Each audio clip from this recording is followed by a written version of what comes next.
So why do most business quit after the first failed attempt with AI? Because they don't get the results they expect from run one. And that is very, very, very frequent, right?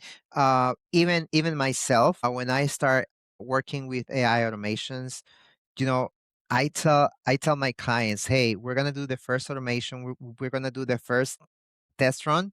I want you to tell me from 1 to 10 how successful is the output, right?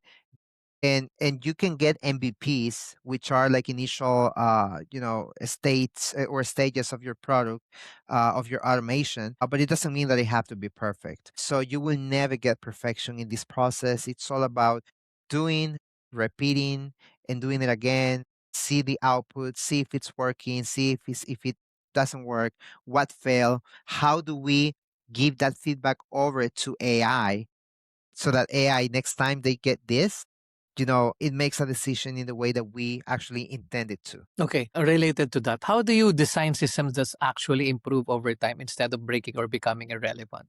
So because you're saying that data should be feed should be fed into the AI, and then this AI will process that. So how do you make sure that it's not more on hallucination, it's more on the accuracy of the data that it is being being the result of that?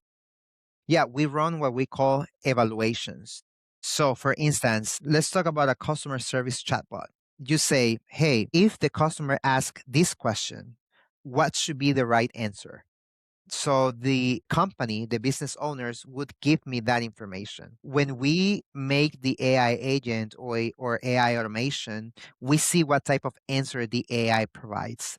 And then we can rate that answer from 0 to 10, being 10, the most accurate answer, or being one completely off.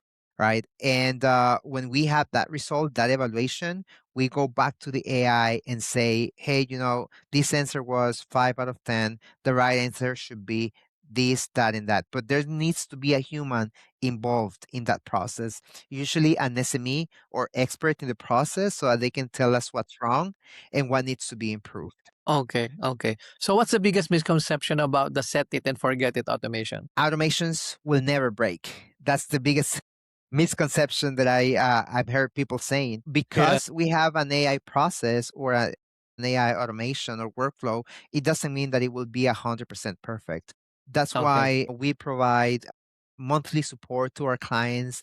That way, every month we review the automation, we review the results. We can create for our customers a dashboard so that they can see how many times the automation has run, how much time the automation has saved. And if it broke, identify what broke. There will always be what we call edge cases.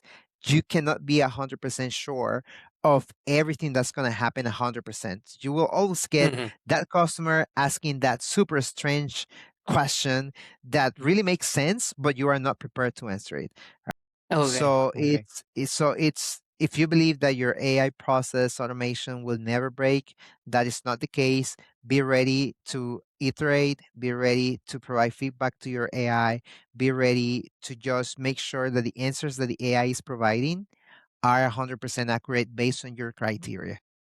Then how do you deal with that? If, for example, one owner said, I thought this is going to be perfect, even though you already discussed this in the process of making that. How do you deal with those, with those complaints or some, hesitations from the clients? I tell them that it's okay. It has happened in the past and it will happen everywhere. And the way that we can actually work that out is just by ensuring that our processes are better. So like typically I would say the reason why it broke is because the process at this stage was not well defined. So when the AI made the decision of, answering this or that, then what the AI did was read the information that we provided, and that's why it failed. So Mm, I okay. try to go back and based on the reason of the failure, I go back and tell them, hey, I need you to help me out to build this better, give me a stronger version of the information. And that usually when I send that back to them, usually that works better because it makes them think, hey, am I doing things right? Am I actually giving the right information? So it's like a self-discovery process.